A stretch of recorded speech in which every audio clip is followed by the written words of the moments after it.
evening, everybody. It's Friday night. Welcome to the What's on Joe Mind TeamStream. We have a new logo or theme song in place because Joe Colton needs a little extra time to show up. It's very Batusi. Right? Exactly. That's really what we were going for there. But you guys, you're not lucky enough to be able to see them dancing in front of their cameras the way I am when we get started. So. I was surfing when we warmed up. You know. It was pretty slick. Good times had by all. I'm your host, Mike Irizarry. With me here in the top row, we'll announce him first because he's been sitting here longer. But former head of the marketing for the G.I. Joe brand, it's the Hot Show, Mark Weber. There we go, the once and never king. Good to see y'all. Rocking the pinstripes way behind enemy lines. Don't take this hat out very often, but the Yankees look like they woke up this week, so I'm representing. They were lucky enough to run into a Toronto team that decided to play worse than them. Mm-hmm. Including some very creative base running. Yeah, be sure to check out the highlights from yesterday's game. You get to see one of the craziest triple plays ever. I don't know how do you say, what the hell are you doing in French? But, yeah, that's what was going on for those Los Blue Jays. In the bottom row, she speaks 17 languages. The queen of G.I. Joe cosplay, Joe Colton, is here. Hi, everybody. Happy Friday.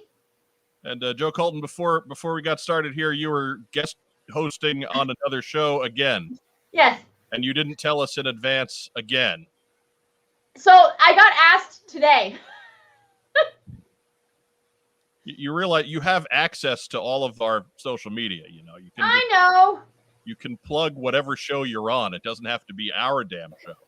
Oh, I feel bad doing that. Why? I don't know. Why?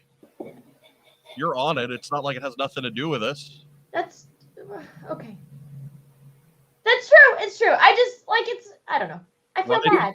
Rising tide helps all boats. Yeah, unless you're doing the podcast instead of our show. No. That's a Marvel thing. It's a gray area, but probably not wise. No. Yeah, I mean, Don't do that. You're many things, Joe Colton. You're the queen of G.I. Joe cosplay. You're well known in other cosplay communities. You're a former Toronto street driving champion. You're a former juvenile competitive eater. I prefer youth eating prodigy. Yeah. Oh my God. Okay. Well, no, because that's like the let's eat grandma thing, right? If yes. You hit the comma. Youth eating, we'll work on it. We'll work on it. So, but so it's you have your toes in many ponds, including the really big toe. I hate you. Hey, Mike, do we have a photo of that? We do, but no. To go. I don't. It's. I'm unprepared for that sort of thing. You know, I mean, give me a break here, man. You got to let me know in advance if you're gonna. Sorry about that. You're gonna bust out toe cracks on me. So wrong. So wrong. Did you say pussed out toe crack? Because that is gross. What is happening? I just threw you a curveball that made you hit Forrest Whitaker face. That's the sour face. Yeah. Anyways, we're here tonight, both YouTube and Facebook. So if you are watching us on YouTube, by all means, please subscribe to our channel. Hit the little like button down below. If you're watching us on Facebook, go ahead, give our video a big thumbs up or whatever emoji you want to give it. We don't care. Just react. And by all means, come on over to YouTube and at least subscribe to our channel there. And you don't have to do anything else, but get off Facebook a little bit, just because having a big subscriber pile over here helps us out too. So help us out with that. Yes. But how is everybody else's week? I know it's Friday. It doesn't feel at all like a Friday. It feels like it's a Wednesday mid-morning. It's just bizarre. It's been a strange. So this morning it felt like a Wednesday. No, yeah. And then this afternoon, it felt like a Saturday. It's really strange for me. Okay. And I didn't work today. Like because of Juneteenth, like the thing got signed yesterday, and they were like, put it into effect. And I was like, oh my God. So you just had an instant day off. Yeah. And like everything got canceled, and I had like no idea what was happening.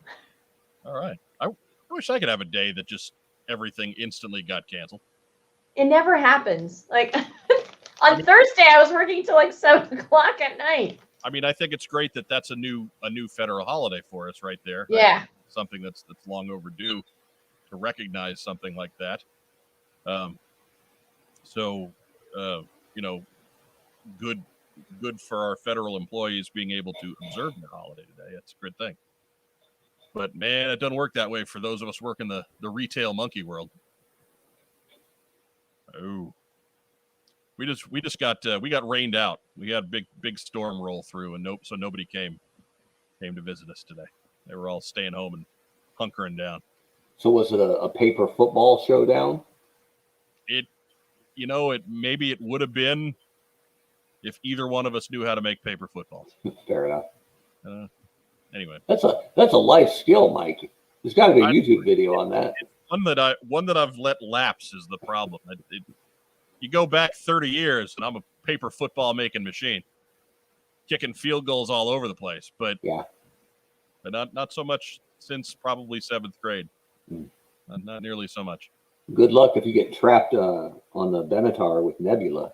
However, you're going to connect with it, right? Trouble. I still got mad euchre skills, but that takes 4 people, so fair enough.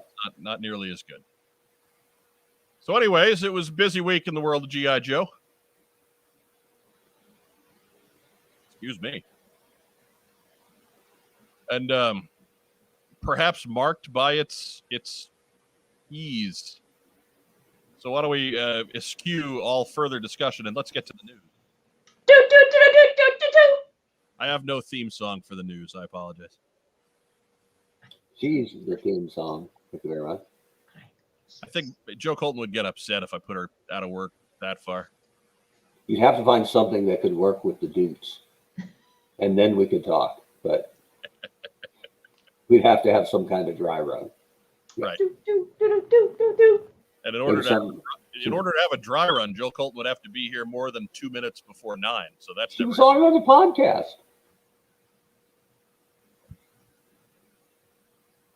And getting some delicious chocolate-covered sunflower seeds?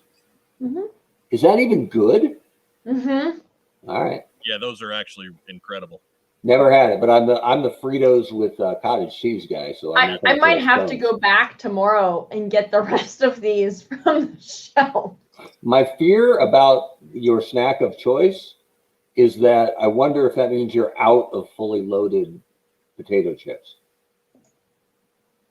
Didn't you get like 8 bags 2 weeks ago? Oh my goodness. No wonder you were at the gym today.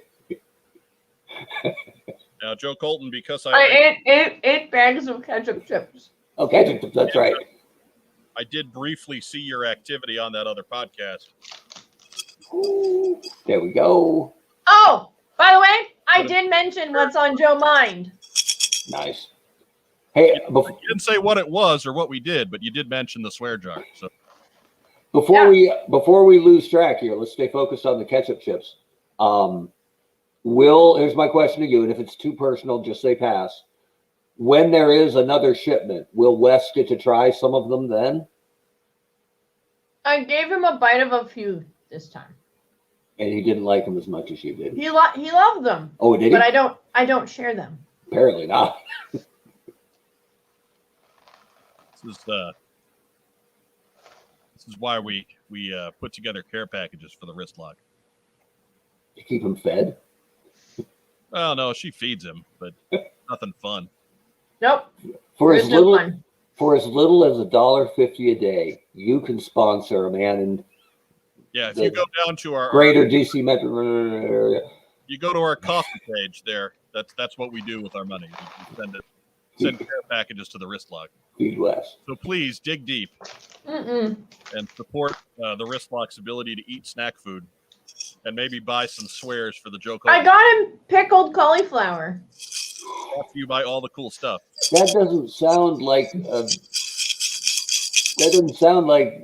something you do for somebody you love. No.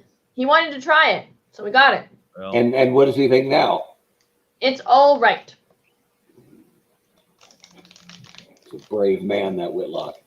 But I did get a mandolin today. A what? They're a French cookie. I thought you said mandolin. I'm like, is that a guitar? Mandolin. a medieval banjo. Medellin? Oh my god. That's like a drug cartel. It's a French cookie, and he loves them. Maybe where you live, but okay. If you go to Costco, you will see them in a square container, and they're delicious. They're like butter cookies. Okay, fair enough. I agree. I believe you. Is Costco back to making the big sheet cakes again? That's good stuff. They are magic. I took a picture. We're walking down the Costco aisle a couple months ago, and it was the most terrifying thing I'd ever seen. Sealed up, said salted fish skins. Oh, okay. I'm like, that is the filthiest thing I've ever heard in my life. So I took a picture of it because it looked tremendously gross. Sent it to a friend of mine and said, hey, get these next time you're at Costco. And she did. And was mad at me when they were wretched. How could you take that seriously? Salted fish skins. Okay. Joe Paul's not thrown by that because she's from Canada. But yeah, it's I can see how. I grew up on lamb brains and eyeballs. Like, this doesn't. But you have a choice now. You can walk past the salted fish skins. It's okay. Now. Anyway. Now. Where were we? The news. Where were we? The news? Maybe. I don't know. Oh yeah, it was about ketchup chips. 8 bags, 2 weeks. Something like that. I'm gonna real quick because I didn't do this before. I'm gonna real quick get our Oh, now we're talking. Stuff shared. Sneak peek. If you look over there, don't look. Okay. We'll pull it down for now. Okay. There you go. Steve with you. Salted fish skins are great, he says. Man. My friend Jen said, I said, what'd you do with them? Did you throw the rest out? She said, no, you can take them back. Like, what do you mean you can take them back? She says, you can take anything back to Costco. They do not care. So she took back an open bag and said, these suck. These are. And the guy at the counter said, I know, right? Took the receipt, gave her money, threw the open bag on top of all the other open bags of salted fish skins back there behind the desk. Right. What's an acquired taste? Yeah. Way too fishy. Like escargot. Not everybody likes it. It's delicious. If you say so. Anyway. Not enough Canada Dry in the world to wash down escargot. Garlic with butter. Garlic and butter are fine, but you're not describing the thing you're eating. You're describing the toppings, which is an indictment in and of itself. You cook it with it. It's delicious. You're missing out. Not going there. Yeah. Ain't going there. Yeah, more for you, Colton. More for you. Pass the pickles, Mike. Right? Yeah. Right. Okay. So where were we again? First news item. I've already done it like 3 times. Doot, doot, doot, doot, doot, doot, doot, doot. Look, you just take your cues. Wow. Listen here, Gal Gadot. Just say your lines. See what I did there? Anyways. It's funny because she's Wonder Woman. So. Wow. I told you it was funny. I mean, it's when the honcho is punchy. There's some kind of bet being settled in Vegas. Did we just have an accessible pre-order for G.I. Joe classified figures? On June 17th, Hasbro Pulse sent out an email alerting Pulse Premium members that the recently revealed Target exclusive Barbecue and Ram with Breaker were going to be available that day. And they were actually available that day. Mhm. Fans attempting to order through Hasbro Pulse were met with quick sellouts, but Target.com was able to complete orders with a 1 per customer limit long past the product's 1 p.m. launch time. Completed orders show the Ram at $41.99, shipping in early October. Barbecue at $22.99, shipping in early November. Kudos to Hasbro, Target, and the entire supply chain for drastically improving the experience this time. Yep. Now, I'm gonna put the caveat on this that my shoelaces are still crossed because they can still cancel those on us. No. But as far as the day of order goes, this was a remarkably simple experience. Well, and in fairness, Pulse hasn't had any canceled pre-order drama, I don't think. No, you just can't get it through them because it sells out. Right. But to say, just want to clarify, when you say they could cancel them on you, they is Target. Yeah. So, did you order yours, Honcho, from Pulse? I got no, I didn't get in time on Pulse. I actually had an interview at that time, so I was like,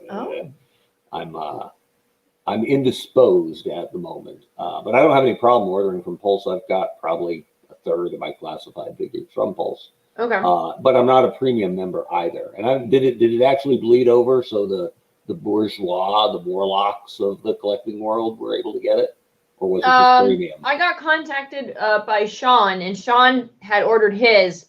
And when I can't because I'm in meetings, he'll help me out and order my stuff, and I'll pay him. But went limited to 1 per customer, and I had to I got on Target as I was in a meeting, and I'm like talking, and I got to order my figure, so it was fine. So but I didn't even try Pulse because I knew it was because I'm not a premium member either. Do we know, Mike, if non-premium members got any through the Pulse, or I think they were gone by then? Okay. Pulse Premium was at 1 p.m. I tried to order them through Pulse at about maybe 10 after, and no. No. Yeah. Are you a premium member? Yes. Okay. I'd like to see them last a little longer than that, but I have no problem with premium members getting extra benefit and extra access. That's what it's there for. So is Rack Time Rob. He had similar results. No go on Pulse. Okay. Well, I found it. Somebody sent me a note. Hey, they're up on Target. Oh, wait, I lied. Oh. So look at Oli. Rack Time Rob is he's a little bit more special than the rest of us. Yeah, Oli became Rick. Good for him. Woo! But I got a note that they were up on Target, and I went to check just to see, and there they were, available. And I had a moment of pause because, as you know, I've sworn off Target, but there they were, available to pre-order, and I did think about it, and I said, no, I will not. But I did post on my Facebook page for the Joe collectors who I'm friends with, who maybe didn't know yet. I said, hey, they're up on Target. Here's the link. So I directed some business that way. A couple people actually said, hey, thanks, Web. I would have missed it. But I didn't do it because I thought about it, because it is going to cost me more, because I do want them. They're great. But it's just a little too early for me to jump that hypocrite fence and tell Target, you will lose my business forever, or until the next time you have something I really want. Or 3 months from now. Yeah. So no. So I they might have some extras again on Pulse in a few months. Or I know a guy overseas, right? And they get some accessibility to some of the Target exclusive stuff. So I would rather pay more to get it from somewhere else, because, and I'm not going to redo the whole Target rant, and I don't rant at them much. It's just pretty cut and dry. They did me wrong as a customer. I gave them the opportunity to keep my business, and they said no. So there you go. But I'm really happy that it went better. The collectors didn't seem to have much trouble, that the limits were enforced. Right. And on the side note, or the extrapolation of it, that the Major Blood figures are being found somewhat readily around the U.S. So this is all good for the brand, like to satisfy the collector need, to ruin the days of the scalpers who drove all over their town for a month and now have Major Blood figures that are worth $24. That's great too. And the idea that some of these really good figures like Major Blood are actually hanging on pegs a little bit, just, a little bit. So they have the opportunity to convince new collectors and new fans that G.I. Joe is a brand worth looking into. Yeah. My own ordering experience was kind of convoluted. I went and tried to order about 1 o'clock and went to the Target site after missing out on Hasbro Pulse, went to Target and threw Breaker into my shopping cart and then went to check out. I just hit the button out of reflex and realized, oh wait, I got to go back. I got to get barbecue in there too. So I go back and I throw barbecue in the cart. I put in my card information, I check out, and it goes through. And then I get an email. I get 2 emails that say your order's been received. And I'm like, well, okay, sure. I get, maybe it's broken up into 2, whatever. I get an email a little bit later that 1 has been canceled. And I check that out, and it shows me that a barbecue and a ram cycle have been canceled. So I'm like, well, what's up with that? And so I'm about to have a problem. But then I looked at the other email. Remember, it said I had 2 orders in there. And so apparently there was a little bit of a glitch in the site in that it took the first trip with just the RAM cycle in the cart, it processed it as a different order. So that RAM cycle order went through. And so then that second one, where subsequently there's another RAM cycle with that barbecue, they kept rejecting it. So then when I went through, and it was probably, I was watching something for work. I was doing remote learning for work at the time. So I let it go for a while. And then at about 2:30, figured out what was going on. And that was when I ordered barbecue, and there were still barbecues to be had. According to again, our man on the street, Racktime Rob, barbecue is still available as of around noon today. So he was in there for a while, but that's not surprising. You figure there's more of the figure than there are of the figure vehicle set, right? Mm-hmm. Definitely. So, but it was kind of a weird glitch there, but even still, a pretty seamless ordering process. Like even with the weird error that I had, still a pretty good time. And maybe the ordering limitations, as well as the cooling of the blood figure, have taught the scalpers that maybe this isn't the brand they need to hover over right now. Maybe it's changing, because scalpers don't care what they buy; they only care what it's worth.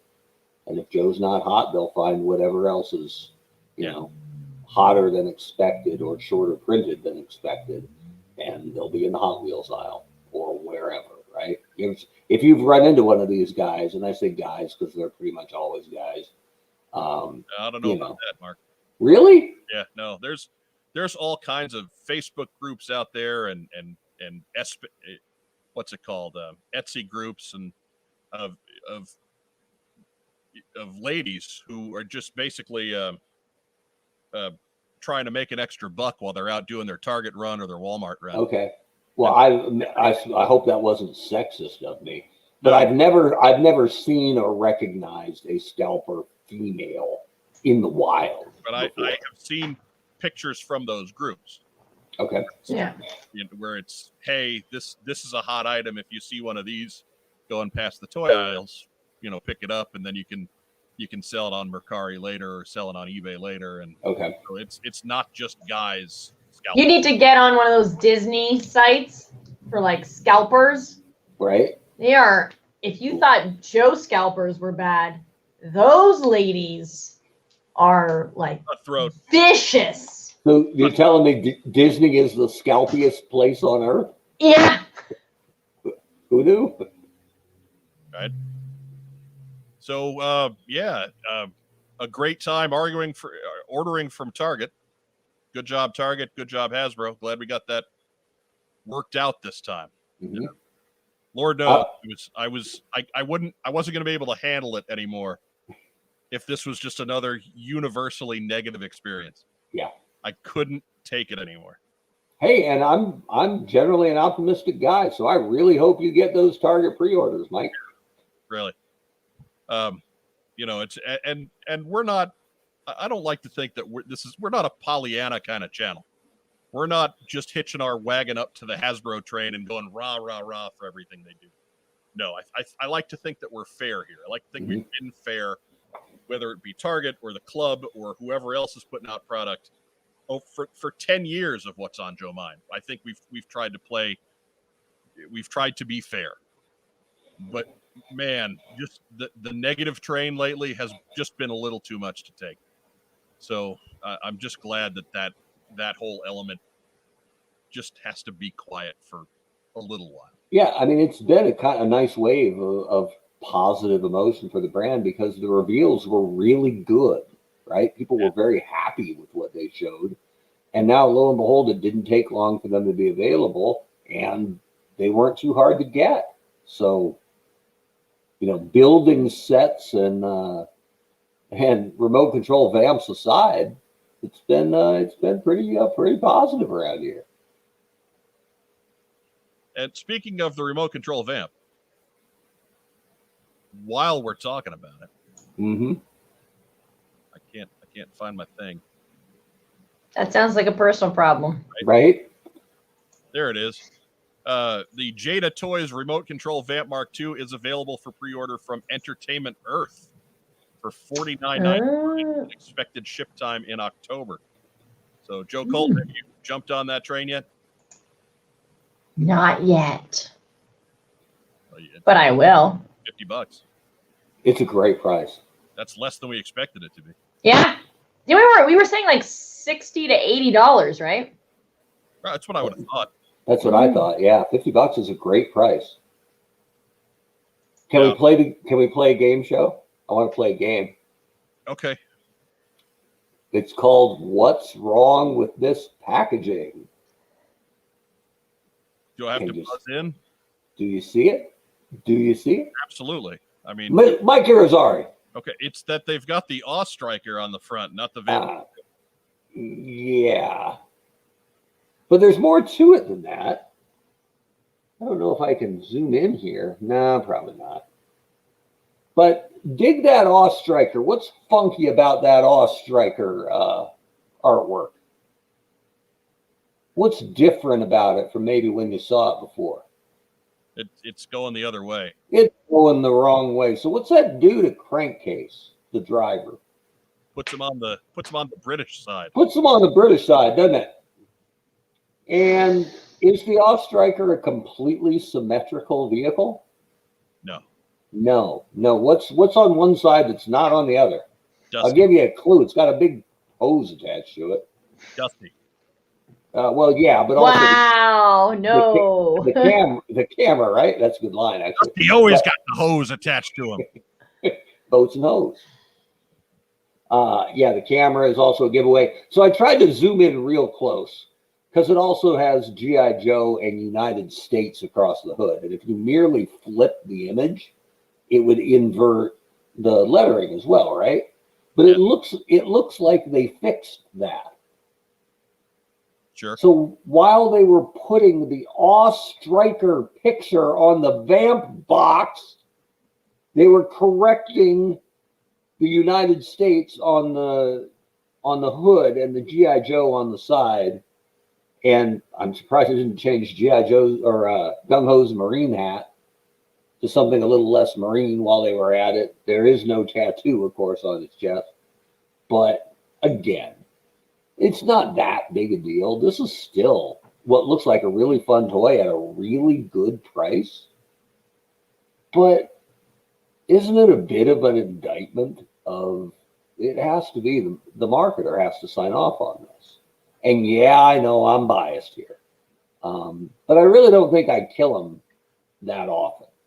I think I could be a lot more savage if I wanted to be, because it is not an easy job. But to have somebody fixing the Awe Striker image so it'll look better on the Vamp Mark II packaging,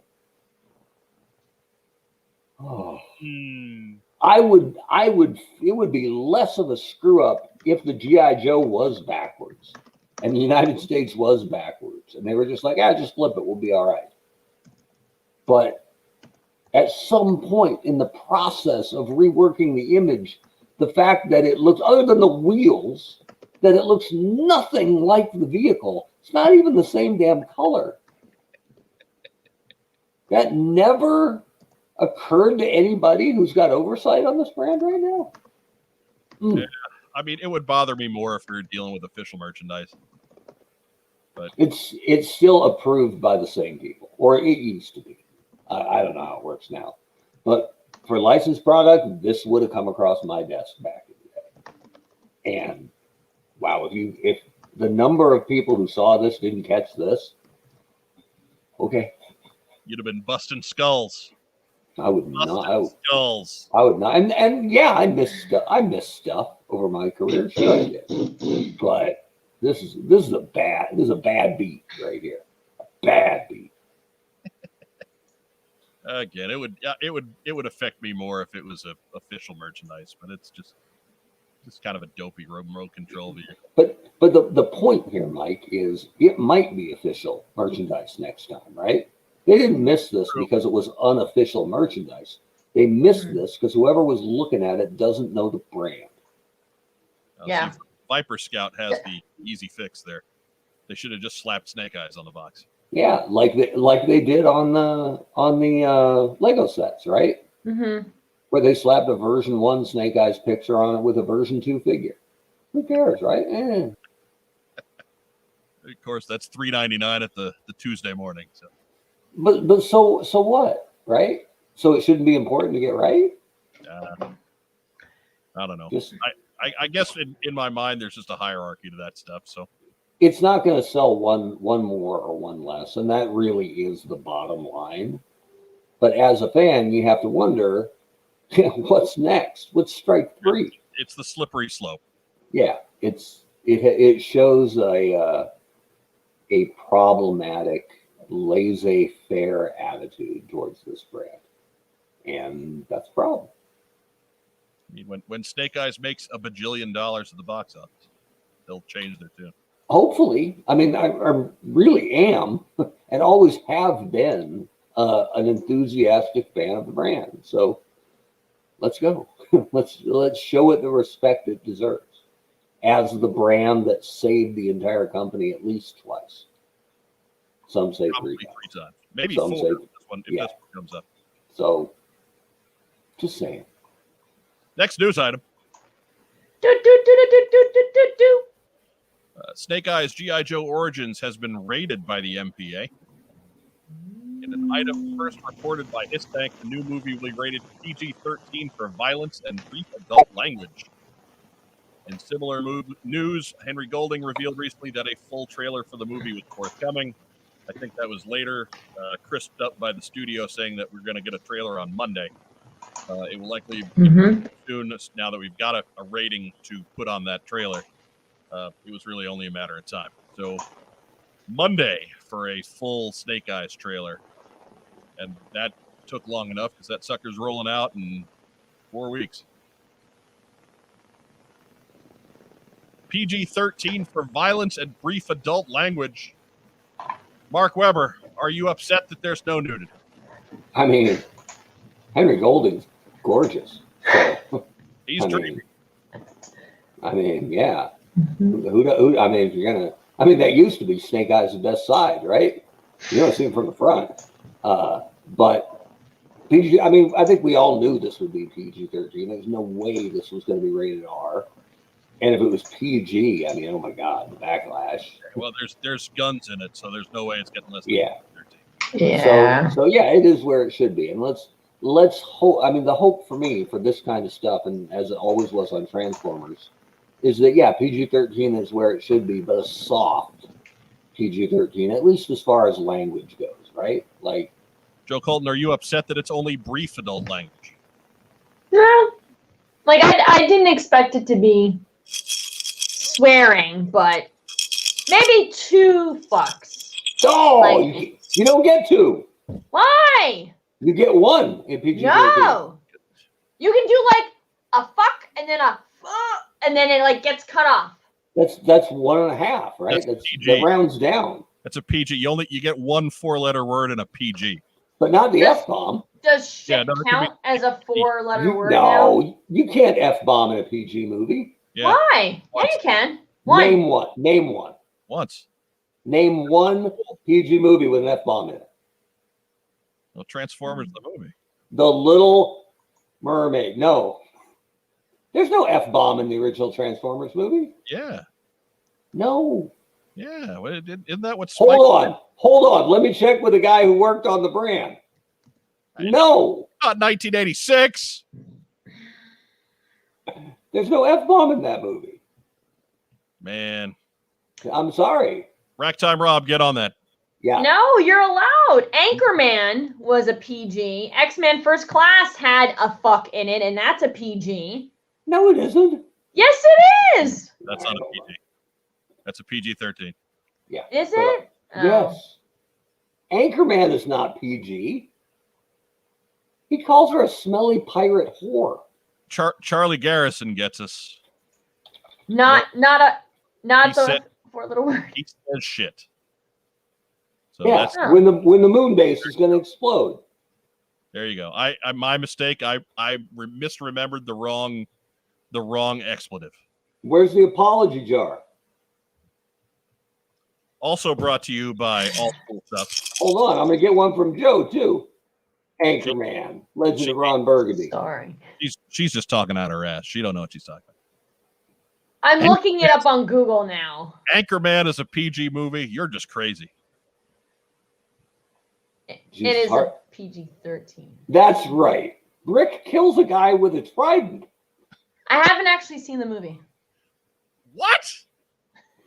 I don't like stupid funny. I to differ, as you've been on this show for 5 years. That's a good point.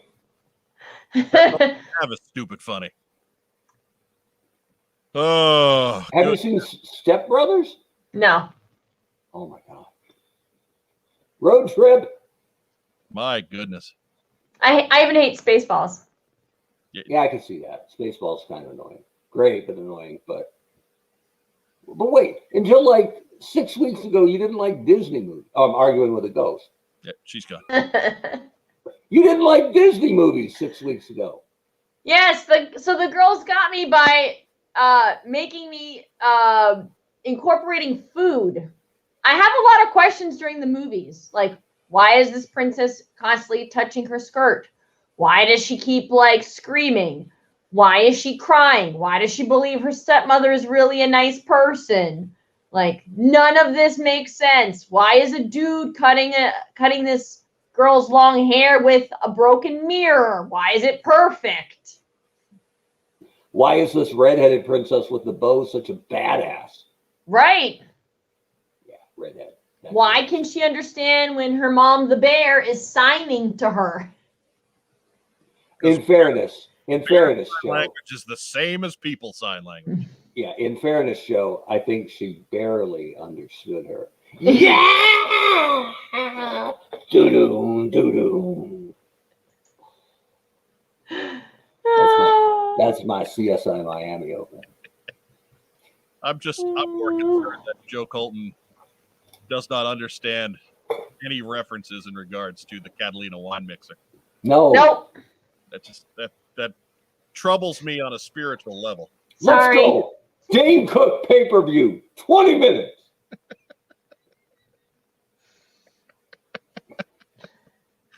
Do you want to go do karate in the garage? Yes. Yes. That Billy Joel cover band that only did 80s Billy Joel. Hey, listen. Town Girl, was that what they were called? What was it? What do they call themselves? Uptown Girl? Something like that. It was dedicated to 80s Billy Joel, and everybody kept requesting 70s Billy Joel, and they got pissed off. And they snapped on him. It's so good. Joe, you're missing out. Road trip. Oh my God. Oh, Look, you bring the ketchup potato chips, which I don't think I'll like. yeah. Okay. I'll bring Step Brothers, and at the end, we'll see. So I don't really like Will Ferrell. Here's the deal with Will. When it's the Will Ferrell show and he's leading the movie, he gets annoying real fast. Mm.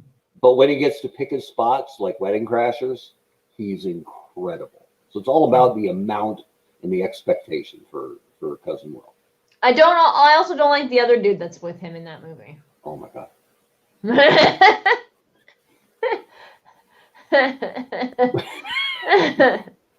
Whose name I always blank on? Here we go. Finally. John C. Riley? No, Something like that? John C. Reilly. Oh wait, yeah. No, him I do like. What was the had a few funny moments, but not the entire movie. Okay. But we finally, changing the subject completely. Yeah. Someone finally noticed that I wear the same shirt for every episode. Really? What they don't know is that you have 30 of them cleaned and pressed hanging in the...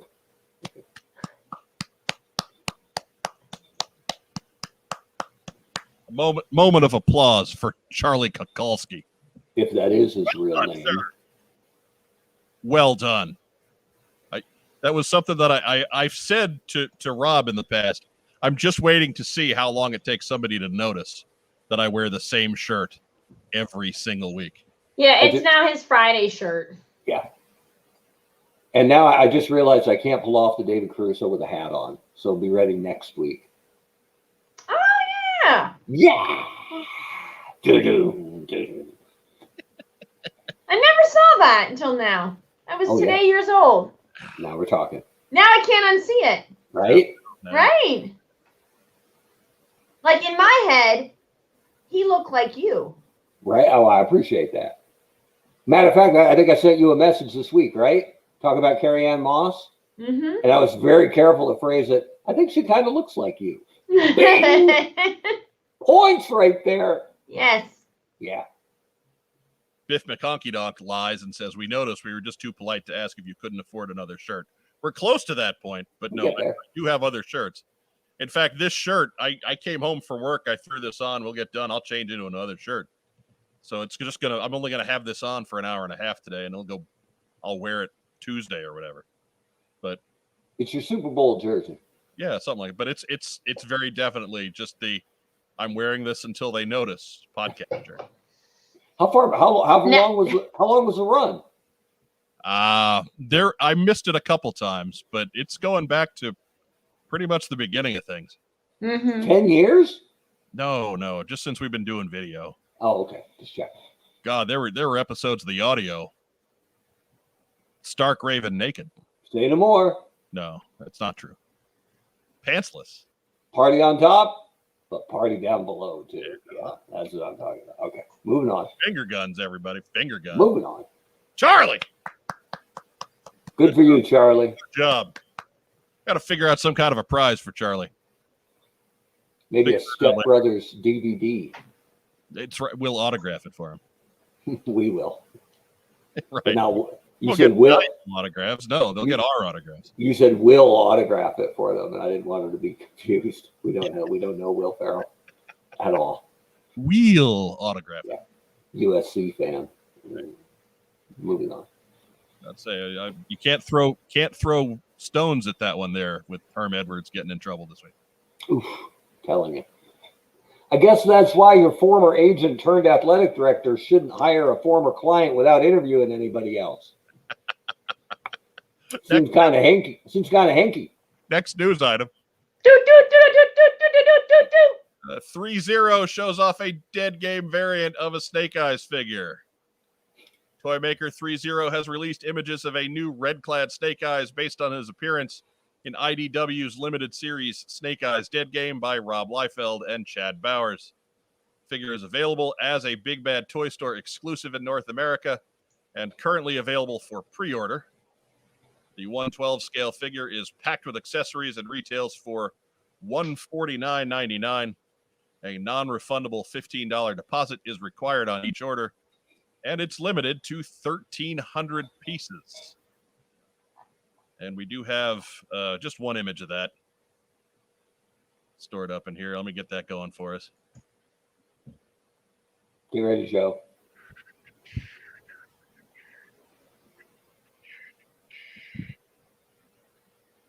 I can see Wes now being like, how much money are you going to spend on this Liefeld stuff? There he is. So that very cool 3-0 Snake Eyes just in red. Gee, it reminds me of somebody. He's the Merc with no mouth, though, so kind of cool. He's a red ninja, Joe Colton. Are you in? Ooh, it's a good point. Mm-hmm. Are you in? You're Yeah. in. Even though it's a Rob Liefeld creation, you're in. I gotta see the feet. That's a Well, really we good know point. he's got to good. Like, look, the feet work for the regular figure, so they're going to be fine for this too. He's not going to suddenly have elephant legs. Or like how long his femurs are. Did you say elephant legs? Wow. Look at that thigh! Holy smokes! 4 feet long. Remember that time Snake Eyes jumped off the lift in the pit in New Jersey and kicked a guy in Finland? I think I was roll call when that happened. So bad. So yeah, that's the news. I mean, I get why they did this, and there's never been, a red Snake Eyes before, so okay, but It's something different. Woohoo! I'm fine. excited. It's not hard for them to do. If you like it, get it. If you don't. Yeah. That's the news. Why don't I have? Where are my? Where's my end of the news sound effects? Do do do do do do. With a ring shot. She's killing me tonight, Weber. She's killing me. Killing me. I was just more surprised that she's buying something Liefeldian. Right? That's the shocker of the night, but okay. So that does bring us to our next segment tonight, and that is, of course, Guilty Pleasures. Yeah. From 1989 to 1991. Get We ready. need some swanky bumper music for this, right? No. Some Rick Rude kind of entrance music, sort of. Oh God. We do.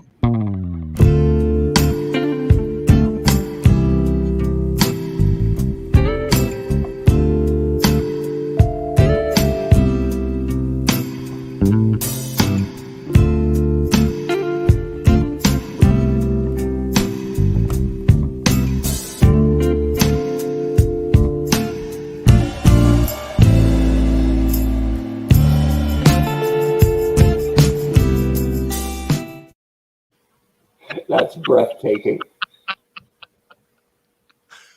Did my voiceover make it or no? No, it shuts off when I Oh, cut when I said that through. because as soon as it started, I was like, "Oh yeah." For the record, for everybody at home, You like it. they had no idea that I had done that. So But it was that was the But first. it was I like that Joe immediately was deciding whether to just log off or not. And I went the other way with a big fist pump and grabbed the mic and brought it right up here. You know you like Did I go to Pornhub accidentally? it. God, I hope not. Because if you did and you got me and Mike, wow. You got to get out. You need to up your subscription. They are charging you too much. Or you're not spending enough. Oh my God, my jaw hurts. It's probably best not to build on that at all. We're going to let them go. Oh, yeah. Oh, yeah. Oh my God. Yeah, they had no idea I had done that. No, but it was solid. I'm proud of it. I'm proud of it. I didn't know that was coming, and I even threw the law Right out, up. It's like, right? I was even thinking to myself, did I show this to Weber? That's pretty good, man. That's the police would call that synchronicity. That is Weber's radio guy background syncing with my radio guy background. Oh yeah. Oh yeah. And so we'll start with the honcho. And his guilty pleasure, we'll tell his figure first. From 1989, the honcho has picked Darklon. Yeah. And what was our parameters here, Mike? One figure, one vehicle. They all have to be released between 1989 and 1991. There we go. So now, in fairness, I didn't pick the Evader because it's weird. No, guilty pleasure is you're trying to find something that has of value that you see that maybe some others don't see, or maybe some people see and some others don't. Yeah. But the Evader really, no, there's no value. No, the Evader is butt. I mean, there's no spin on that. But Darklon, I like the idea of, a renegade Destro cousin, right? The black sheep of the McCullen clan. So and weird. Waist up, this guy's a badass, right? I'm digging him. Now, waist down, he's an absolute mess with the reds and the oranges that go with nothing. But I think this guy is eminently salvageable. So if you think that's a hint or a tip to, I don't know, a lazy bastard custom down the road, you might be absolutely right. But I love this guy's great waist up. And it's easier to fix the legs than fix the rest of a guy. So Darklon, yeah, you got it half right, and I can help you with the other half. So there you go. That sounds I have both of these. Oh, good. As a child, or No, as an adult, I made that choice. yeah, I mean, I have it. It's not so bad. It's not Cobra Law. It's not like I can't have it in the collection. But I mean, there's. I had the figure as a child, but I got the other thing. The Invader. And I don't need it all to be terribly realistic. Like if you were Cobra and G.I. Joe, if somebody rolled the HAL into location, the laser artillery cannon, and the guy operating it was sitting on a chair on the side with no cockpit or canopy or protection at all. Save this for when we get 1982. I'm just saying, how quickly are you taking out Grand Slam if you're Cobra? And same way on the Evader here. Wouldn't take a whole lot to knock that back tire off. No. But I guess that's why it's the Evader. And then for your vehicle, Mark. Yeah. 1991's Cobra Ice Saber. Yeah, I'm digging this. Because it feels like it's kind of like the Battle Bear on steroids a little bit. And I like my Cobra vehicles to be a little sleeker and a little more angular and menacing looking. And I dug this. And it's funky because it's kind of a mid-size vehicle, right? It's not small, but it's not medium either. Did this come with a driver? I don't remember. So it's one of those where you can make up who's in it, right? So I don't know. It plays in a cool space that not a lot of vehicles did. So Cobra Ice Saber, yeah, I'm all over it. And I don't mind. And the neon, even though it was the start of the dawn of neon, come about 91, it kind of works here. I don't have a problem with it at all. So yeah, Ice Saber, I think most people think, it's okay. I think, it's pretty good. So that makes it, by definition, a guilty pleasure. Oh, yeah. Oh, yeah. There's a lot going on with the Ice Saber, but it somehow it pulls it all together. I kind of like the Ice Saber. Yeah. I'm digging it. It's got a weird 3-man cockpit thing going on, and you could put a whole bunch of guys out on the outsides on the runner pads and runner boards, and yeah, no, it's all right. Like there were certainly a lot worse that came before and a lot worse that came after. Yeah, as my friend Dieter would say, it is angular and beautiful. 91 was not the greatest year for vehicles, and No. but the Ice Saber certainly had a good place there. And I forget, I have this, but buried somewhere. Are there foot pegs way up on the skis? It No. kind of looks like it. No, I don't think those are foot pegs. I think it's just some kind of detail. Okay, because that would really be short straw, right? Yeah, that's Get up there, Toxo Viper. You're in front. ride just in front of the barrel of the laser cannon. Yeah, if those were foot pegs, you'd pretty much have to have one guy up there facing backwards as they hurtled down the iceberg into combat. Right. That's a bad job. Not a good gig. Maybe leaning forward, holding on to the and low light out there somewhere in the snow going, oh, Bing. I mean, how could I not? Doing him a favor at that point. Really. At that point, yep. Doing him a favor. So there you go. Those are my guilty pleasures for 89 to 91. Now, Joe Colton, I feel the need to tell everybody that we had to remind you. Yes. Do this segment. We had to reestablish with you that it was one figure and one vehicle. Right. Because the first time when I said, hey, we're going to do guilty pleasures for 89 to 91. I sent you one for every single year. She was really into this. Like, yeah. I mean, there was one from 89, one from 90, one from 91, and then a vehicle from each year. And then there were some Transformers on there. Yeah, and there were not Transformers. There was stuff from Mego in the 70s. It was just this bizarre list. And so we had to reteach you how to do guilty pleasure. Yes. So let's see how you did. There's a couple of Voltron lions. Yeah. Yeah. For the gal who's turning up her nose every time we go, oh yeah. Oh. Somebody was very into the guilty pleasures. I was. Very excited. So I have a list of like ones that I may or may not get based on how bad they are.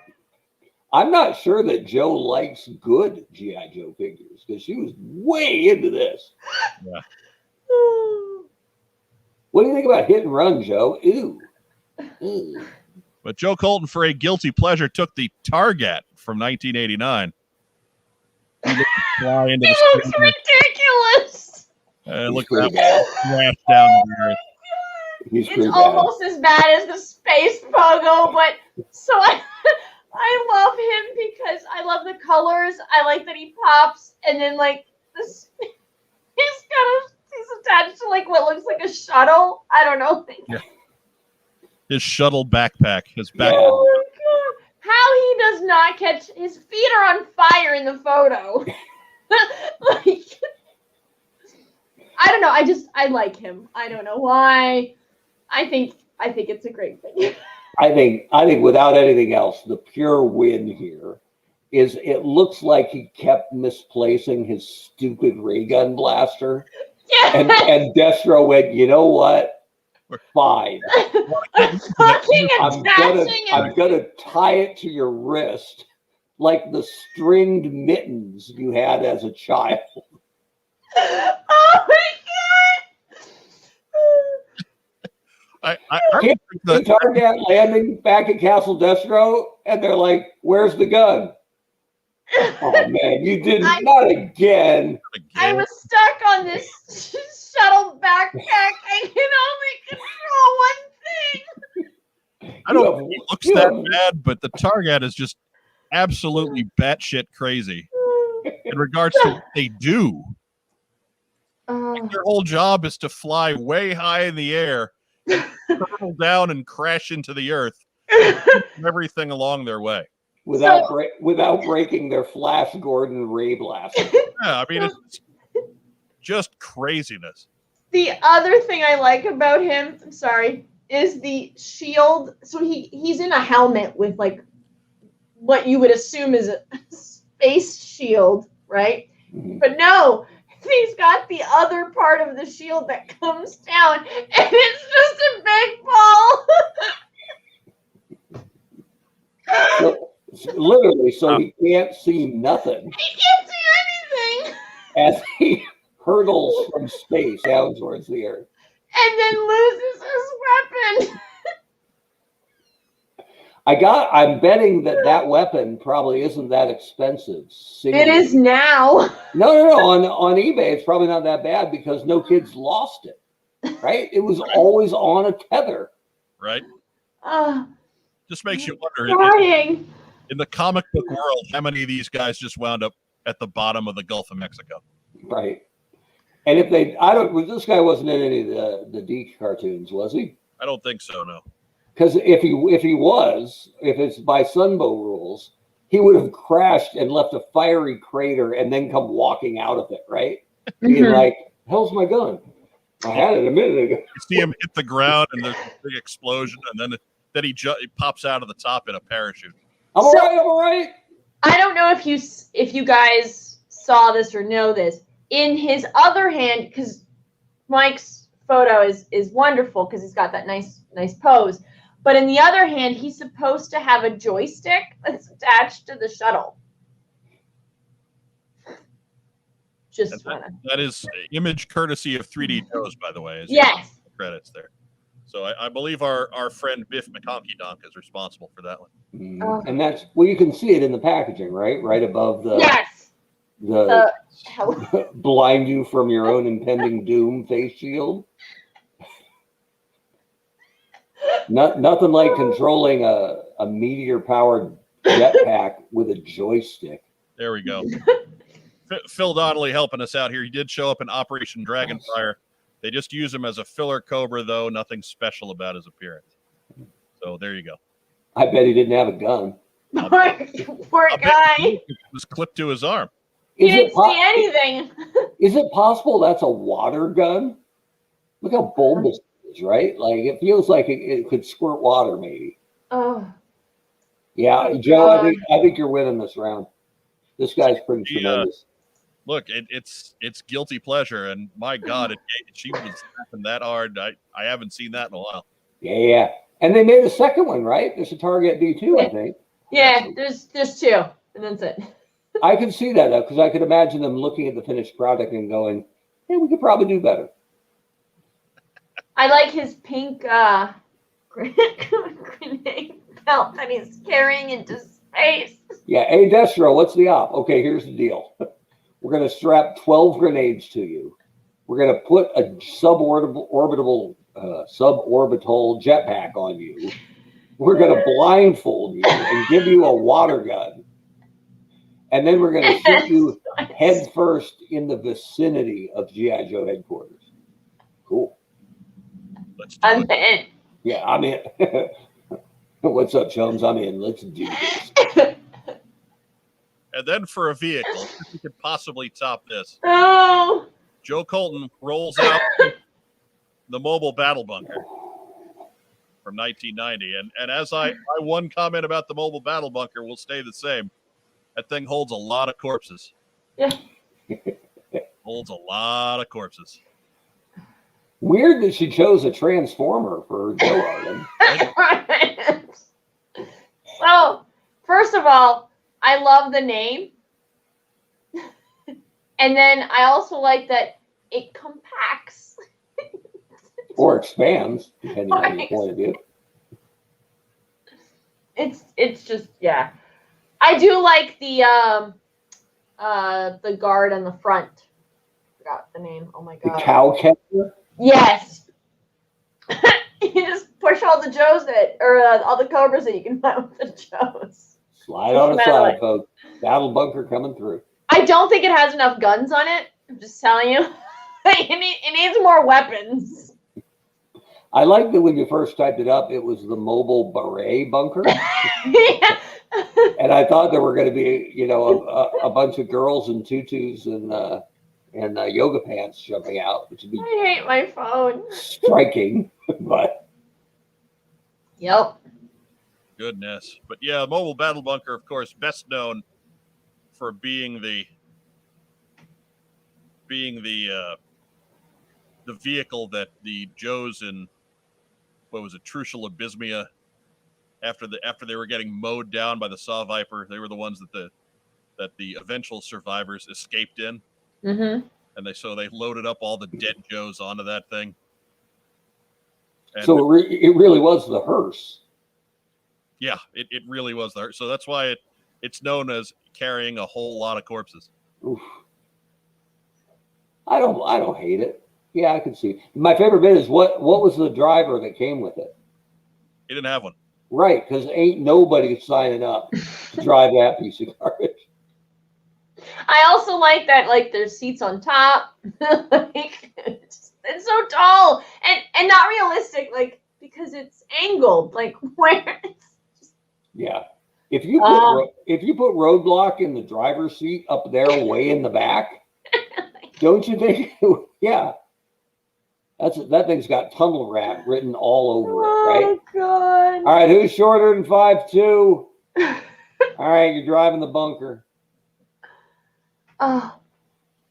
Goodness. So yes, mobile battle bunker in a year that was pretty strong for vehicles. 1990. You've kind of got behind one of the not quite as strong offerings here. Guilty pleasure. Which is what it's all about. It's the guilt. It's not we're not talking the Hammer or the Avalanche or any of those. We got the G.I. Joe mobile battle bunker. Darn it. Yeah. I considered the Avalanche, and then I thought about it and went, everybody likes the Avalanche. Yeah. That can't be a guilty pleasure, so fine. And that's this brings us over to me. Yes. And my guilty pleasures, the figure especially. There is nothing redeeming about this figure whatsoever. It just makes me laugh and laugh and laugh some more. That's right. It can only be Supersonic Fighter Road Pig from 1991. Laugh and laugh and laugh. Oh my God, he's almost as orange as his gear. Yes. I like redheads generally. But how do you feel about orange heads? Oh, neon orange heads. It feels like this guy would have come down the aisle in like 1993 WCW, right? Like partnered with the Great Oz, or what was Kevin Nash's terrible wizard gimmick? That was it. Oz. Wizard. Yeah, there is so much wrong with this figure. You kind of just have to go with it. Yeah. This figure. Remember when they did this in the club with the Final 12? And they paired this guy with Falcon. and Carson was distraught because Carson was like, "Man, I want to get that Falcon, but I don't want Supersonic Road Pig." And I'm like, "Dude, I'm in." There you go, tag team. I'm in. Divide and conquer. So yes, because weren't they like money out of me for the redo of Supersonic Fighter Road Pig? Were they like $42 a fig or something? It was something obnoxious, and they only sold it in 2 packs. And yeah, like we got in early in the sale at the end, but then we split it, so it wasn't so bad. Like $30 for something that makes me laugh that hard. Okay. Yeah. All right, that's fine. You know, it's worth $30 of giggles. What's he holding? Good Lord. That is some kind of flamethrower, and is the orange thing, and then of course the green thing is his backpack. Yeah. It's just wrong. There's nothing good about this figure, but my God, I love it so. Mercer sucks, by the way. Yeah, we don't like Mercer, but Supersonic Fighter Road Pig is the jam. All right. Aces. All right, fair enough. Really, I as I've said before, I don't have any problem with either of the Mercer figures. The figures are not the problem. The character design is not the problem. The character's story is the problem. That doesn't work. I like that they were trying to figure out how to make Road Pig even more physically impressive, and they said, we can't do it. We'll just give him red hair. Just give him orange hair and an extra couple of abs. Yep. Yeah, he's got a couple extra abs. Got like a 7th ab over there on the side. Good for him. And of course, for the vehicle, I went back to 1990 for the Cobra Piranha,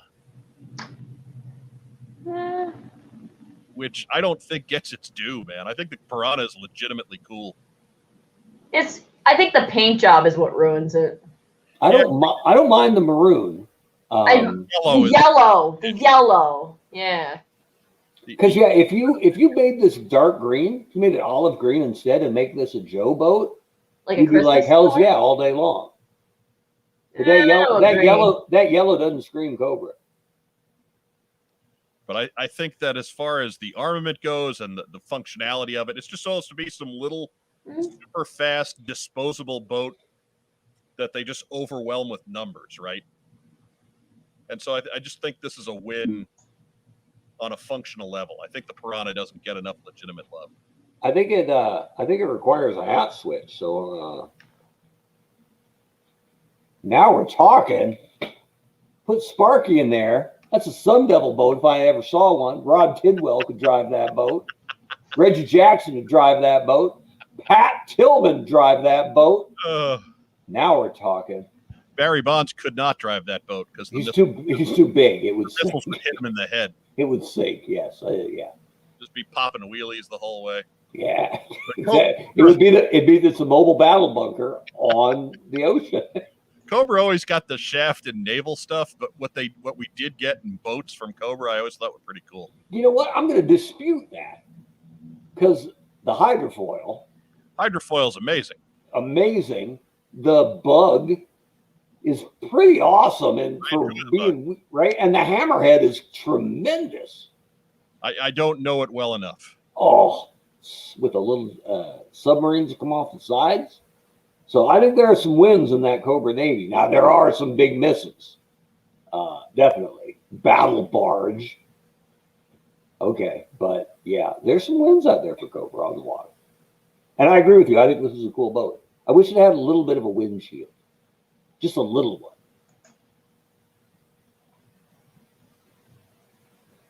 Feels like it should be on Miami Vice. Mm-hmm. Skipping along the woods. Ding, ding, ding, ding, ding. Yeah, but good times. Good times. Who's driving this in your Cobra Army? Does it matter? Good you mentioned that. Didn't have a driver.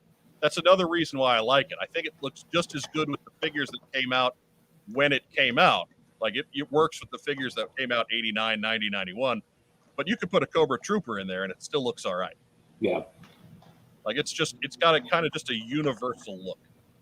I can see that. I agree with your bit. A fleet of these or 4 or 5 of these cruising up at the same time. Yeah. That's pretty cool. Yeah. Yes. With Oda B. McDowell and Bob Horner and Floyd Bannister and Jake Plummer and yeah. All these great Arizona athletes. Oh, Arizona. Bite your tongue. Good. Did I not say Arizona State? You did not. I thought like they're interchangeable, right? Like they aren't friggin' arch rivals. Like, yeah, Duke, Carolina, man. Yeah, they're a long way away. Yeah, well, whatever. But Dustin Pedroia. I mean, Oda B. McDowell, that's a good catch right there. Mike Kelly, Ian Kinsler, Willie Bloomquist, the new coach. Anyway. Who's he the new coach of? Of the Sun Devils. Oh, okay, good. He's a new baseball coach because the old one sucked. Nice.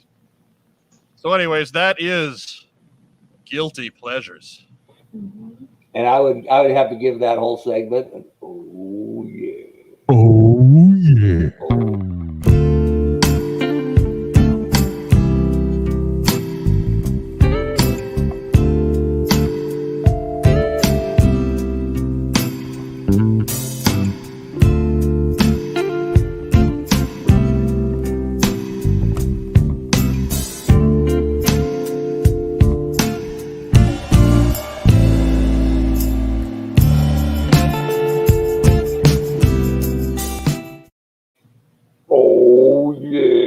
Okay. I went too far. I apologize.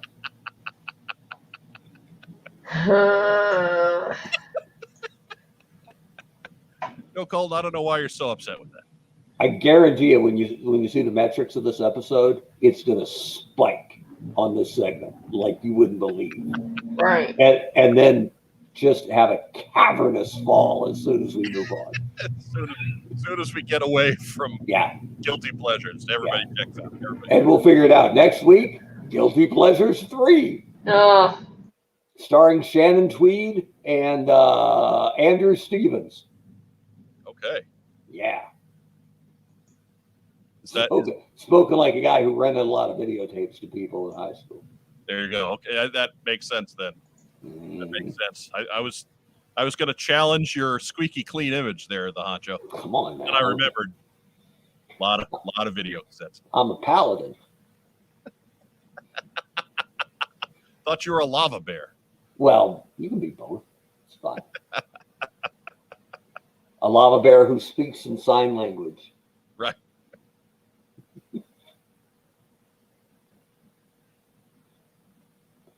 Can't tell if we broke or bored Joe.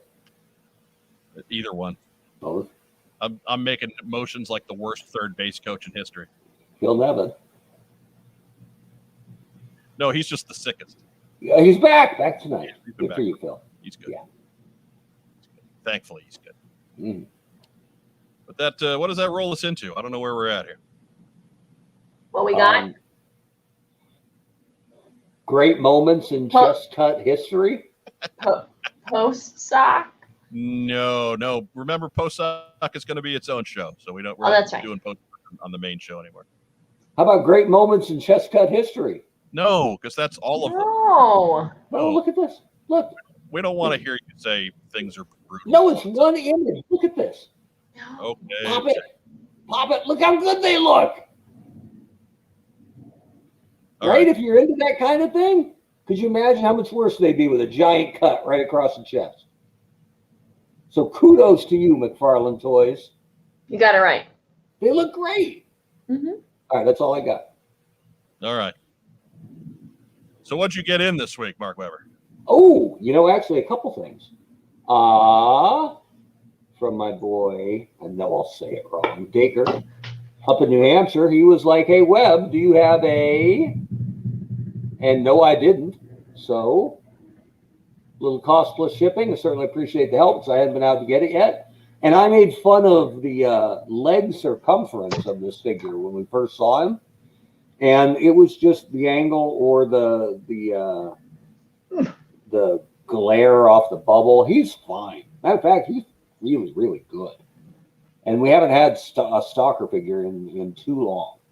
So I think this is, the Scarlet was pretty good too, but this may be the best of the retro line, which I know is a low bar, but this figure's pretty damn good. And I love, you guys probably know it because you've seen it, but the removable knife that fits in the sheath on his, I guess it'd be his left side of it on his chest. You can put the knife in from the top as it was shown originally. You can also put it in from the bottom, like blade up, which is how it's always been shown. How it's painted on the original figure, how it's shown in the illustration, and how you'd really want to have a knife if you wanted to be able to pull it and use it quickly. So not like the Cobra Trooper who has a glasses case, who has it up here like this by his head, right? Because that's easy to get to. Hold on. Knife fight time. I didn't know. Hang on. Let me get it. Hold on that stuff. Maybe I can get it like, so yeah. Kudos to the retro team, and the designer is a friend of mine and a really, really good guy. And I think he knocked it out of the park here. That stalker, fantastic. Very happy with it.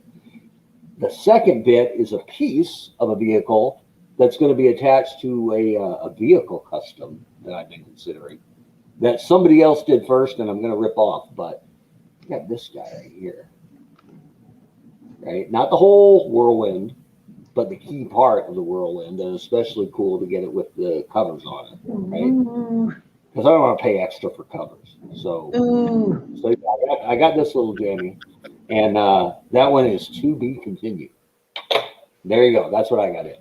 Sorry, once people start getting back to me about when they can do their individual programs. I know a guy. I'll talk to him. All right. Joe Colton, what'd you get in? So I got Lady J in finally. Hey. Thank you, Amazon. Sort of. Sort of. What do you think of the face? Everybody is talking about the face. Her nose bugs me. Like they made it almost like pointed. Just do it. That was funny. I don't know. Like her hair looks good. The hat looks fine. Her body, like natural cut. Yeah, it works. It works on girls. Yeah, I don't know. Her face is just, I don't know. A lot of people are replacing that head with Marvel Legends Wasp. Oh yeah, and I think looks better. Yeah, it's really good. So a lot of people are making that flop, and I think the skin tone is not bad. So yeah, so the neck and the chest don't match, so that bothers me. But there's something about her face. It's almost like they took like a neutral brown and just went. She looks great. Might be. And then just like make her tan. Everything is tan. Like, and she's got this like weird like narrow face. Maybe you should cosplay Lady J because you've got the facials down. No. And again, it might be blasphemy. Yeah. To cover up any part of Lady J's lower neck, let's put it that way. But again, if you had a shirt there, if you had a shirt line right where the neck is, you could even make it like a neutral crew neck, like just have like something. Yeah. I get that is sort of an iconic look for Jay, but they're updating lots of stuff. So yeah, maybe. So and then I got him. So I did not realize he's quite heavy compared to some of the other figures. Like that was one of the things that surprised me. So I wasn't expecting that. He looks great though. Like that head sculpt is like fucking banging. What are you doing? Hey! We're not competing! I said banging. What'd you say before that? Yeah. Exactly. Fucking banging. Didn't it get? Yeah. I cover my ears, but I have earbuds in. It doesn't Yeah. work. I don't know. Like I was apprehensive about the arm, the cybernetic arm, but I like it. Like now that I've seen it in person, great. He's a great figure. Where would you put him? Because everybody believes he's up near the top.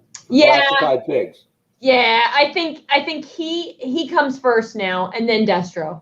I think don't most people put at least in the top 5, Destro, Baroness, Major Blood. Like and Zartan's great too. Yeah. So other than Firefly, they're kind of killing it on the villains. I feel like that. Never mind. I'm gonna be nice. Why? Be honest. I think halfway down the road and back out. Come on now. Yeah.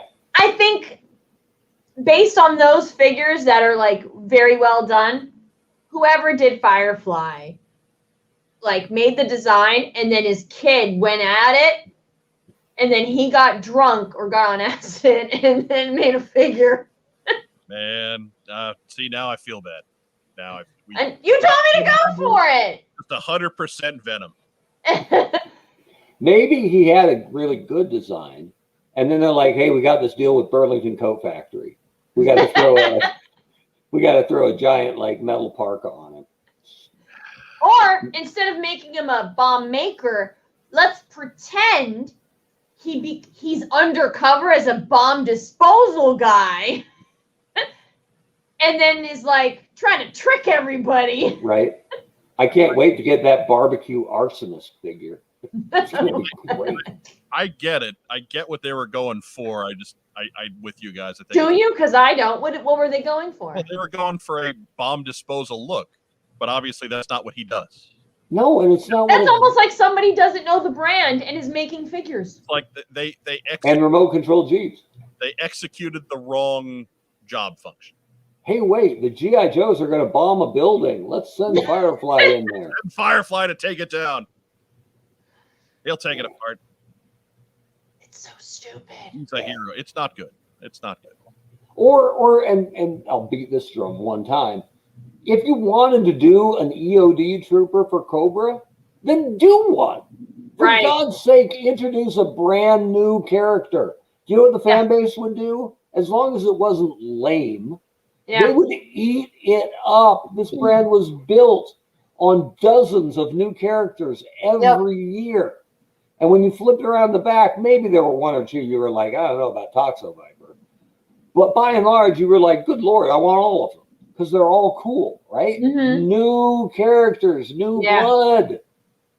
Please. And if you like, don't, I don't know.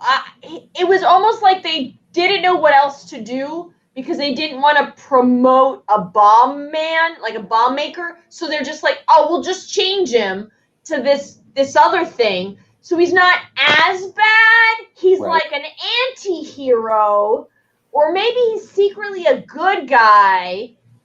I think you're thinking way too hard about it now. Maybe. But there's some 25-year-old who knows nothing. There's 570 characters or something like that, right? If you can't do Firefly, okay. Yeah, do somebody else.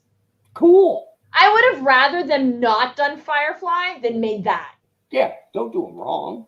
There were names we couldn't get that we lost when I worked there.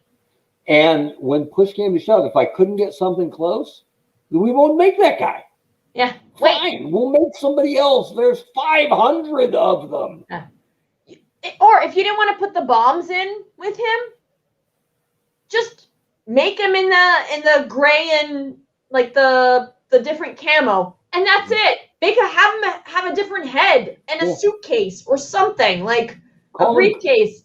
Call him Cobra Commando and watch the confusion. Right. Like, people will find toys to customize. Like, you don't have to ruin a figure. You can't tell me. Now, granted, they all sold out. And there weren't nearly enough of them. But you can't tell me Scrap Iron wouldn't have sold as well as Firefly, right? A somewhat faithful modern take on Scrap Iron. There's guys to do. Don't do them wrong. Scrap Iron with a big bulky vest would have made more sense. That's fine. Yeah, right. If they had to do EOD, the weapons tester guy. As a guy who builds weapons, he's more used to having stuff blow up on him than the guy who's an expert at making controlled explosives. Right. That's old man Firefly, where his game's not as sharp. It's a misstep. It's a well done misstep, but it's a misstep. Old man Firefly's like, I damn near lost a finger last time. Stinking kids with their big explosions. Get off my lawn! I'm gonna put on a U.S. mail receptacle and spray paint it gray. All right. I'm bigger than a bread box. Anyways.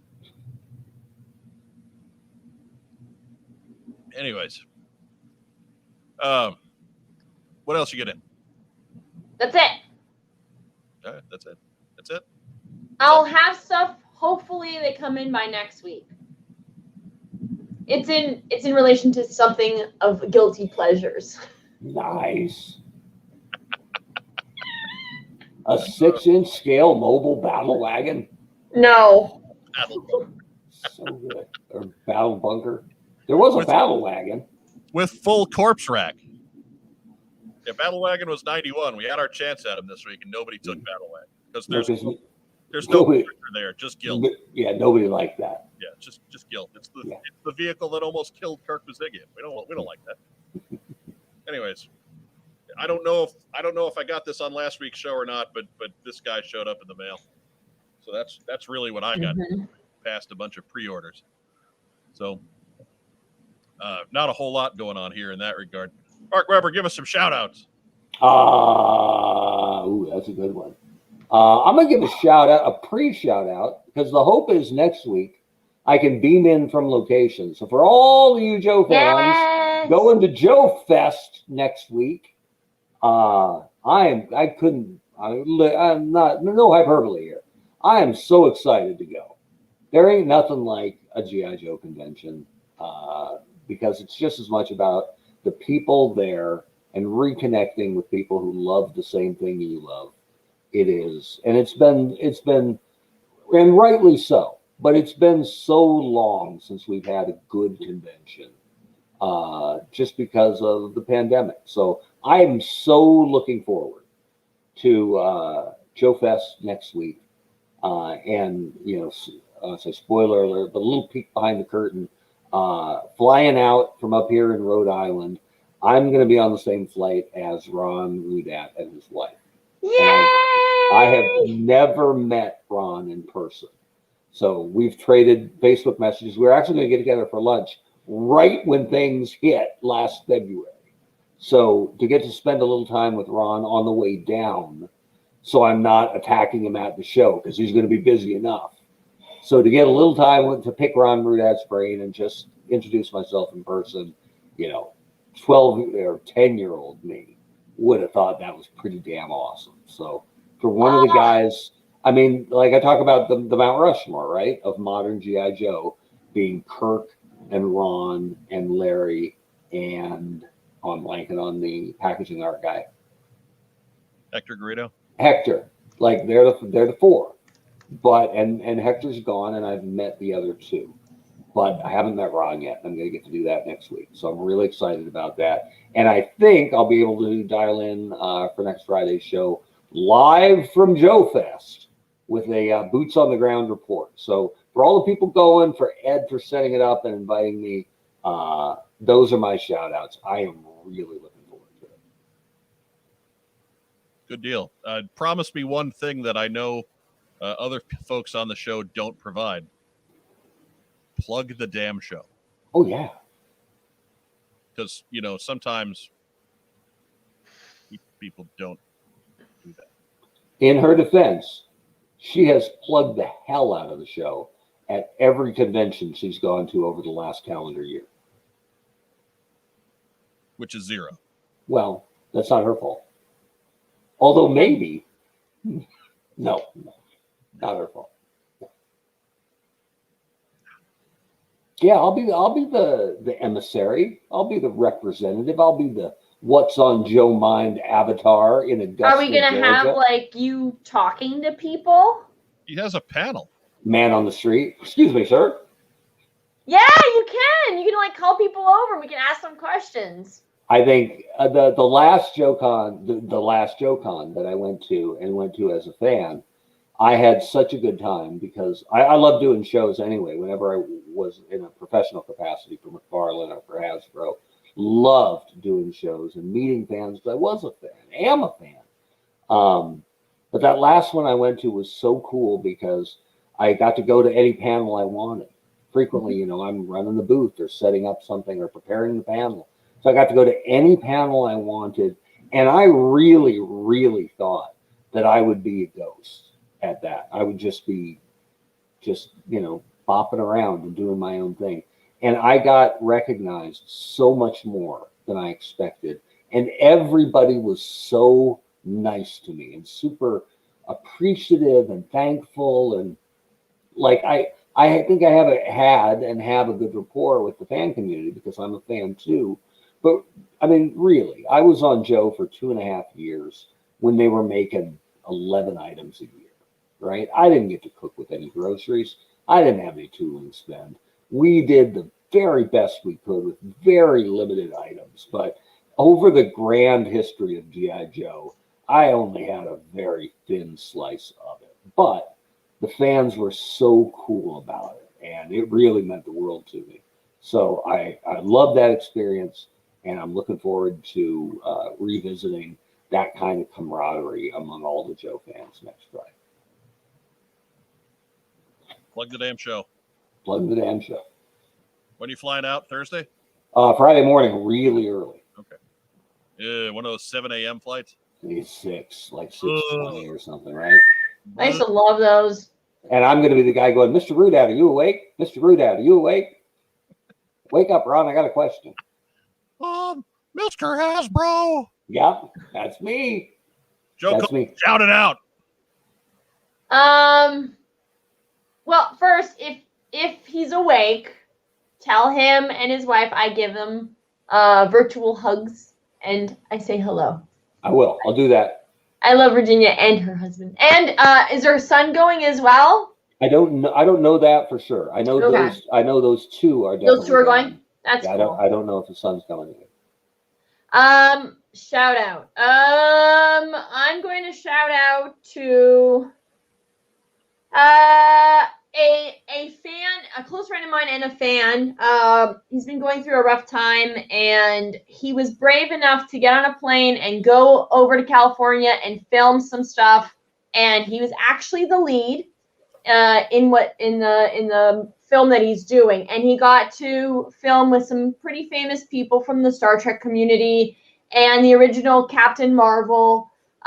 His name is Eric Moran, and good cosplayer, a huge fan of G.I. Joe. And I just wanted to give him a shout out and say how proud I am of him. And yes, and good peoples. I've known him for over 10 years now. So I would also like to shout out to Wes, my husband, who Yes.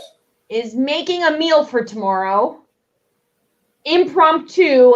We're doing a movie night, guys and girls, and the guys have to cook. And he is like so excited because he's been like, we've been cooking together for several years now, and he like knew not how to cook anything when we first got together. And he was eating a lot of TV dinners and like Hungry Man. Yes. Salisbury steak. It's so weird. So we were getting HelloFresh and like the Blue Apron stuff, and like has like all the measurements and step by step. And so we would talk about our day and cook. And so now he's been cooking a while now, but this is like he's planning the meal and he's cooking. So one of the meals is his, so he's quite excited. So I'm interested. No, I have a question. Oh, yes. What's the movie? Oh, Toy Story. I've never seen it. Okay, great film. What have you watched? You haven't seen anything. What movies have you seen? I watch a lot of things. I bet you haven't seen The Conjuring 2. Scary. I did. Oh my God. It took me until 3 a.m. to get to bed. We're not doing that again. I was like, I need a break. I bet you haven't seen The Conjuring 3. I have not. Although one of the guys was like, it's fine. It's not that bad. And I was like, you don't understand. I was having nightmares and I couldn't sleep till 3 a.m. And he's like, oh, affected you? I was like, it's a little too real. We're good. I need a break. Let me just throw one out there at you. Paranormal Activity. So that's about your speed. I'm okay with ghosts and like that type of. Okay. I don't like things like Alien. Like I had to watch the first one and then the second one 6 months apart. And then I watched what was the prequels, the two? Yeah. I do those two. Not good. Yeah, one of them was really bad. Both of them. And the second one was really bad. The first one like creeped me out a lot. The second one I was like, what the hell? Yeah, not good. But I'm okay with Predator. So it's weird. Like I don't like slimy, like jumping, like creepy, like wet things. Rather specific. Right? Like the goo that comes off the alien. Do you have any more shout outs? No. You don't like non-hygienic killers. She likes her gross monsters hygienic, yes. I like regular psychopaths. I can deal with regular psychopaths. With very clean, neat, organized tots. So anyways, I'm going to go shout outs here. Yes. Okay, fine. To our sponsor, Kokomo Toys. We haven't sung the theme song in several weeks. Okay. Join me if you will. Kokomo Toys. Kokomo Toys. To our good friend across the ocean, Dave Free, the sponsor of the Joe Colton Swear Jar. Remember, you too can contribute to the Joe Colton Swear Jar. Down below, just hit up our coffee page, and it's all right there. And several of you already have, and several times, in fact. And we thank you so much. Things are better looking around here directly because of those contributions. So, as you can see, we're taking those funds and we are putting them to good use for the show. To Rack Time Rob, the unheralded fourth man of the What's on Joe Mind team. expect a new rack time very soon. He has no excuses anymore. School is out for the summer. So now he has to do rack time. Or else I'm going to just be around him all the time going, are you doing a new rack time? Are you doing a new rack time? Are you doing a new rack time? Are you doing a new rack time? Until he finally just gives up and does that. Give a shout out to everybody in the live stream tonight. Thank you so much for blowing your Friday night with us. We appreciate that. To all of you who are watching this on a recording, we like you too. Please be sure to check out our social media down there. We've got 500 subscribers here and somehow 300 on Twitter and a different 200 on Instagram and 2,500 on Facebook. So how about we just everybody just go to the different sites and just everybody subscribe to everything. And that way we're always getting the message that you want from us to you. Just get on board, man. Just if you're in for one, get in all of them. Because we need you to be counted everywhere if you're going to be with us on this crazy, crazy ride. Be sure to like, share, and subscribe. Leave a comment, not just a live chat comment. Leave a comment down below. That helps us get integrated into all of YouTube's metrics and spreads the video around on that site. Also, if you're with us on Facebook, go like the video on Facebook. It's there on our page. So just click the little like button and we'll start turning up in more places so that more people can see us and we can get even bigger. We really appreciate all the help you can give us. And, a lot of the help you can give us is just a couple of clicks. It's really not a lot of work. And so just we do really, really appreciate all that stuff. Mm-hmm.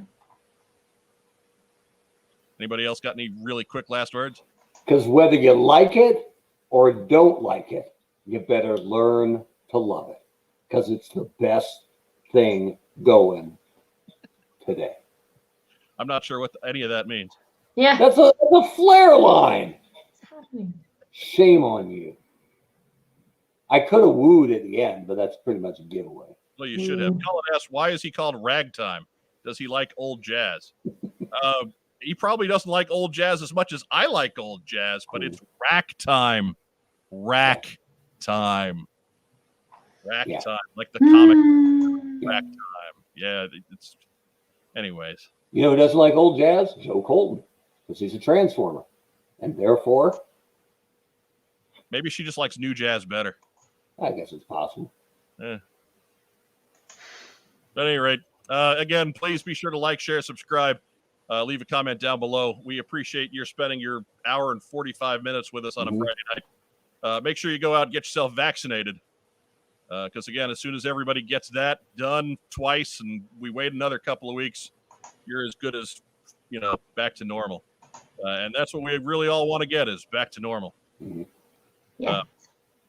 But tune in next week, Friday night, 9:00. We'll be here for the Mark Webber at Joe Fest. What's on Joe Mind special? I'm going to Joe Fest to find the F-bomb in the Transformers movie. It's not there. We already decided. Not doing that. Biff McConkey bailed you out, so that's a short. To find that PG screening of Anchorman. But for the traveler Mark Webber, for Joe Colton, I'm Mike Irizarry. Have a great evening. We'll see you next week.